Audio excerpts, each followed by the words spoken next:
everybody. A viewer suggested to me that excuse me, I posted a video or two, and he reminded me that I used to post videos of cryptocurrencies. I would look up cryptocurrencies and I would talk about them, and then he said, "You have a good voice for ASMR videos," and I had no idea what that was. I had never heard of it before. But when I started looking into it, I saw that it's something that I had always been interested in. I didn't know that it was a thing. I didn't know that people were into that kind of thing. But I remember when I was younger and I would watch somebody drawing in school or doodling. And if I was looking over their shoulder and watching them, I would get that tingling sensation. And I really enjoyed it a lot. And I would get it from time to time, sometimes listening to people or certain situations, but I didn't know that it was a thing. Right here it says, an autonomous sensory meridian response is a tingling sensation that usually begins on the scalp and moves down all the way to the back of the neck and the upper spine, and that's exactly what would happen to me. It's a pleasant form of paresthesia, and it's been compared with auditory tactile synesthesia, and it may overlap with frisson. ASMR is a subjective experience of low-grade euphoria. Yes, that's exactly what it is. It's like a low-grade euphoria, characterized by a combination of positive feelings and a distinct static-like tingling sensation on the skin. It's most commonly triggered by specific auditory or visual stimuli, and less commonly by intentional attention control. It's kind of like tickling yourself, You can't really tickle yourself. But when someone else does it, it's that you have that that anticipation of what they're going to do next, or what they're going to say, or what the sounds would be like. A genre of videos intended to induce ASMR has emerged, approximately 25 million of which have been published on YouTube by 2022. 25 million ASMR videos. Can you believe that? Wow. And categories of dedicated live ASMR streams exist on Twitch, Instagram, and TikTok. That is so amazing. So this viewer, when I was doing the crypto, I would go through the different crypto, what do they call them? The different coins that are out there and being issued. There's thousands of them. And so I would kind of scroll around, and I would talk and do similar to what I'm doing now. I would just read about the crypto. And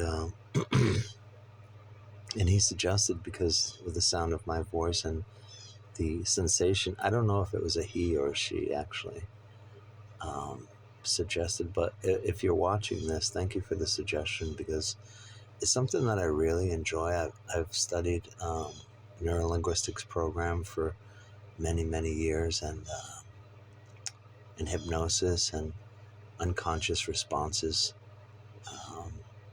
And so I was surprised that I hadn't heard about this ASMR in the past, but I was very excited that I did, because it's something that I could just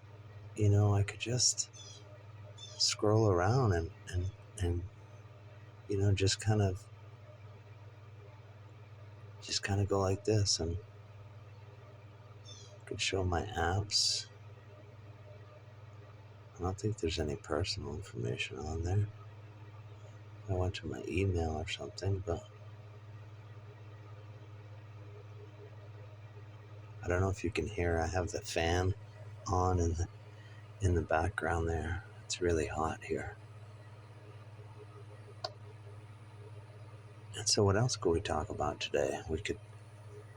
Maybe I could make some different sounds here. I do have some, yeah, I have some sounds that I could make, but I wonder what I could use for the background, you know? Oh, I know, I have a, like that? Does that sound good?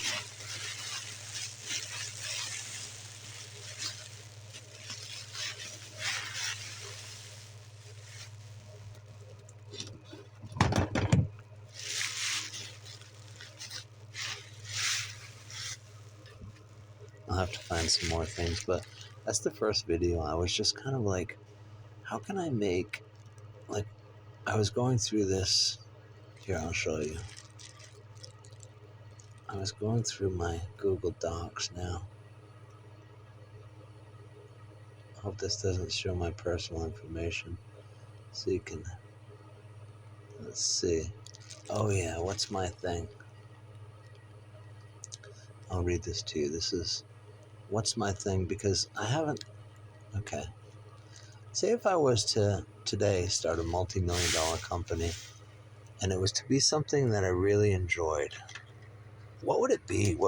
What's something that I could really get into, you know? I was wondering that. I mean, I have no clue. I, I spent most of my time in home improvements and working on houses and painting houses and all that type of thing, but I never really liked it. I really wanted to do something that was really more, you know, outside of the normal things, or something with psychology or consulting, you know what I mean? And I had no idea what it would be. So I started to write down some things. I wrote, so let's look into the things that I enjoy, or at least that I'm interested in. Okay, so let's start at the beginning. I asked myself, what did you dream of as a kid? What books or magazines did you love?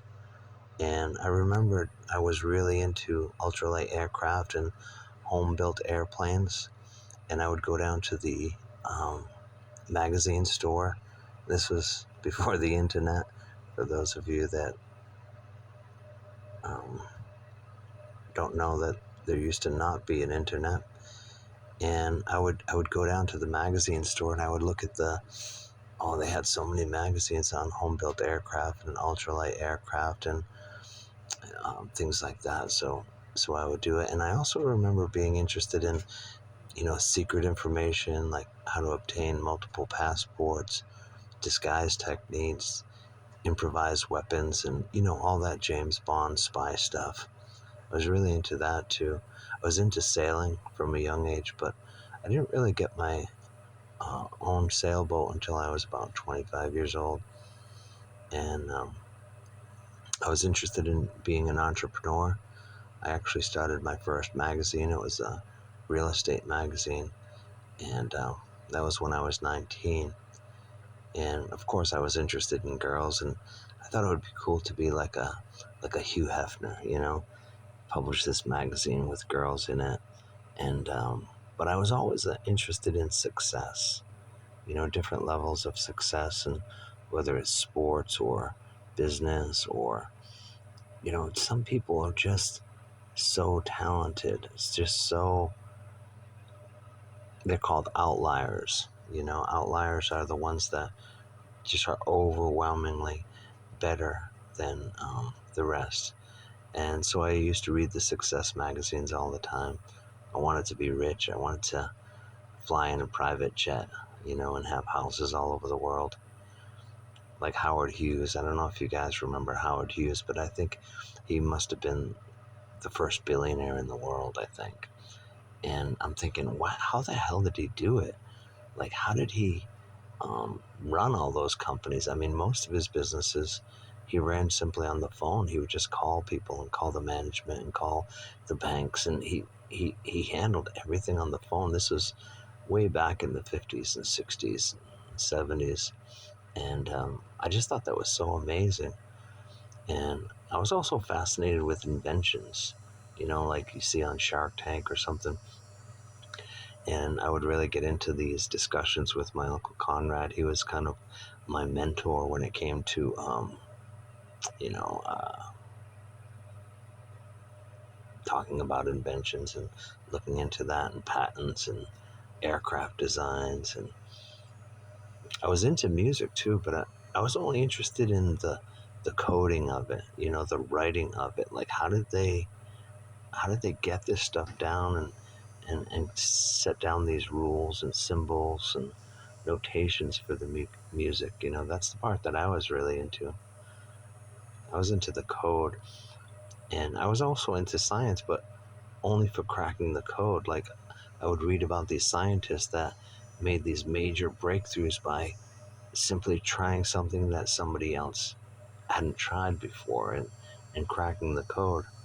I always wanted to crack the code, um, like cracking the code on the lottery or Las Vegas casino would be so cool. And I remember reading stories or watching books about um, these these people, like the MIT people that went down to Vegas, and they actually beat the house and they cracked the code. A lot of people crack the code on Wall Street through like information gathering and whatnot, like in the movie The Big Short. Um, there are banking hacks out there, there are life hacks, there are body hacks. And so these these are vulnerabilities in the systems, right? And even in interpersonal communication like NLP and hypnosis and body language and word tracks and voice intonation especially, you know, and you can really kind of guide somebody into a relaxed state, or really any state that you want, depending on, the intonation. And so when I found out that this ASMR was a thing, I just had to do something about it. But I kept putting it on the back burner. Things would come up and I would get distracted, and you know of course, you have to make it perfect, so I thought. Um, and so let's see. So I started thinking, how would I do it if I was the genius? Like, how would a genius do it? How can you sell something online and generate an income of, say, like $1,000 a day, like right away, like using just your phone or a laptop?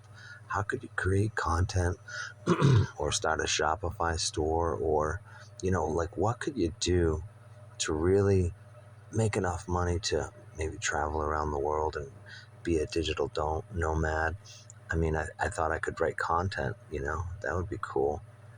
But then I thought YouTube is the place to start. Like, if I did faceless videos with just a voiceover, I mean, I have the tools. All you need is a phone and a laptop, and you could just put out content pretty much every day. So that's what I'm doing now. And my criteria for the dream business would be, it's 100% portable. Like, so if you're on vacation in Massachusetts, or if you're on vacation in Florida, or if you're on vacation wherever you are, if you're visiting Thailand or the Philippines or in Hawaii, anywhere in the world, like, you could just do this work. And I mean, I know this isn't really high quality stuff, but with the limited tools that are available, even just in a phone, um, if I could, whether it's digital, um, what do they call that? If it's cryptocurrencies like I was doing before, or, if I really stuck with that, I might have some following by now. Um, so it has to be 100% portable. And I noticed that when I was doing home improvements, they, even a brick and mortar old fashioned business could be run theoretically from anywhere in the world, because they have docu-signing now. They have, cameras. You could have, this one particular people that I worked for had a property management company, and they would lease the properties. Now, they would do this all online. They would take the applications online. They would call the references, on the phone. And then when they accepted a tenant, they would just let them know and call them, and then send them documents to sign the lease. And all this is legal. And then they could, mail them the keys, or somehow have the keys. I think what they used to use is a lockbox with a code in it, so the new tenants could just go there, press the code, and then have the keys and have access to the apartment. Very simple. If they needed, anything to be fixed, they could just call someone, a plumber or an electrician or a painter or what have you, handyman, to go to these apartments. And so some businesses that I thought were not didn't fit the criteria for a digital nomad. Actually, you could run a property management business from anywhere in the world. So that's interesting. The second criteria is I wanted to be a solopreneur. I didn't want to have any bosses or any upline or anybody to answer to. I didn't want to have to be at this Zoom meeting on Monday morning or anything like that. And I didn't want to have any employees, because then you're relying on them. And, I'm the kind of person that just wants to be a solopreneur. And so as a target, I figured like $5,000 a month would be a great place to start. I could, that's more than I'm making now doing the handyman stuff. And so that would give me more time to build online businesses and websites, and maybe some e-commerce things, and get into the whole, really jump into the whole social media thing. I thought of building and buying and selling profitable websites to people who want to live that lifestyle. A friend of mine is in Thailand now, and he's just living off of his savings, but he would love to have a business that generated a couple of $1,000s a month, that he could stay there indefinitely. So these are just ideas that I had: video content, copywriting, hunting, fishing, fire hacks, breaking code, inventions, entrepreneur success, um, success on different levels. I'm into body hacks as well, and health and wellness. I'm into all those different things, but right now I'm going to make some ASMR videos, and I hope you enjoy them. I'm going to go ahead and put some more up there. And yeah, thanks for listening. So, like all the YouTubers say, make sure you subscribe and and hit the like button, and maybe comment or whatever, because I guess that helps the algorithms, and more people will be able to see the videos. And I apologize for the quality of this, but I I think that's really important, that I at least put something up, and then after I get it up, I can improve on it. The next one will be better, and the next one will be better. Like anything else, you get better at it with time, right? So I don't expect much. I don't expect any viewers or anything like that. Um, this is like a personal discipline of mine to, start getting content out there, and start embracing the internet, and YouTube, and all these social media and things that I didn't before. So right now my little niche is going to be ASMR videos. So if you're into that kind of thing, come back and check it out. Thanks.